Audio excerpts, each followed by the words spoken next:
Okay guys, we have a smaller Jayco travel trailer here. New unit. It's a 184BS model, single axle, small unit. Nice though. Let's take a look inside. You have 2 steps up. Make a note if you're elderly or a senior or disabled. You do have a little bit of a step up. For a young person, it doesn't seem like much, but when you're older or disabled, a couple steps means a lot, okay? So when you come in, what you have is a little pop out here for the dinette, which is up a little bit off the floor, some carpet there, this desk which can come out, and some seating which is relatively comfortable for a small space, and a nice slider window. So very functional, very nice. And right off that, you have your small kitchen area, but it's a functional kitchen, okay, with a sink, very nice sink, white sink, and like a white and gray countertop. And I love the white cabinets. I always say the white cabinets and some white decor help open up a darker or a smaller space. And you do have a built-in microwave. Very nice. When you're in an RV, what I found for most people is you can do most things in a microwave. Heat up steamed vegetables, instant rice, even your water or milk for tea or coffee. You do have a 2-burner propane gas stove. You don't have an oven, so that may be a negative if you do like to cook. But again, you can go outside and barbecue. Most campsites have barbecue areas, if not on your campsite itself. You do have a separate freezer and a separate refrigerator, which is pretty big for a smaller trailer. So I like that. Stainless steel. Very nice.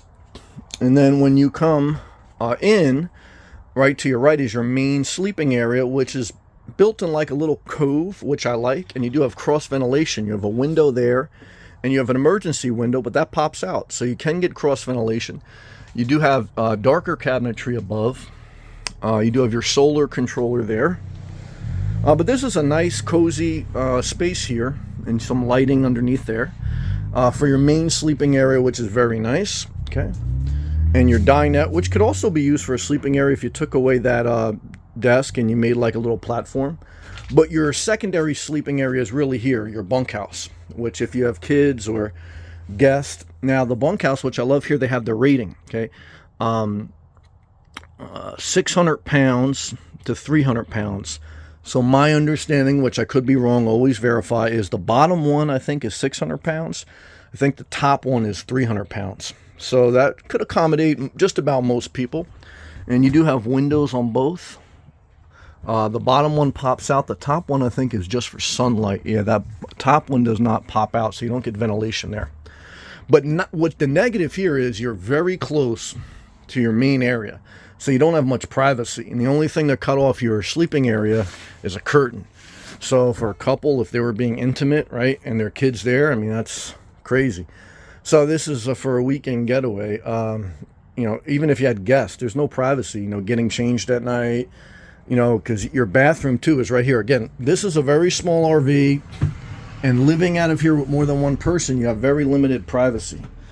Privacy is key. You need that for self-care. That's just I believe this may have been winterized. That's just some water there that dried up. But a nice fiberglass surround, sunlight, little nozzle here, and your toilet. Now the negative here, there's no sink. So you got to use your kitchen sink to wash your hands.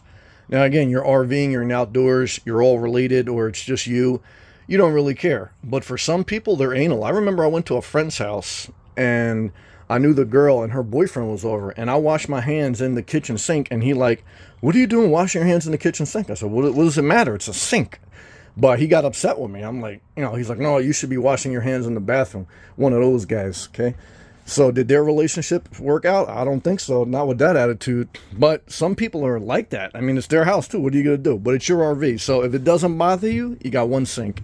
If you're the type of person that complains about that, you're probably going to get a divorce and an assault charge.